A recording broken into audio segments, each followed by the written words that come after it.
তোমার রব কি বলে জানো? তুমি যাকে আমার চাইতে বেশি ভালোবাসবে, আমি তাকেই তোমার কাছ থেকে দূরে নিয়ে যাব আর তোমাকে বড্ড একা করে রাখবো।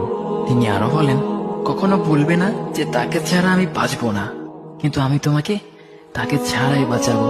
পিছনে সব আবেগ কেড়ে নিয়ে তোমাকে দিব্যির সামনে এগিয়ে নিয়ে যাব। তুমি কি দেখো নি, ঋতুরাও যে 2 মাস পর পর বদলাতে থাকে, ছায়া দেয়া গাছের পাতাও তো শুকিয়ে যায়, আর যখন সবর হারিয়ে ফেলে তখন ঝরে পড়ে। কিন্তু তোমার রব তো ধৈর্যশীল ও পরম দয়ালু। তিনি তো সেই ঝরে যাওয়া পাতার ঢাল থেকেও সবুজ পাতা গজান। তুমি কি দেখছো না তোমার স্রষ্টার এই নিদর্শন?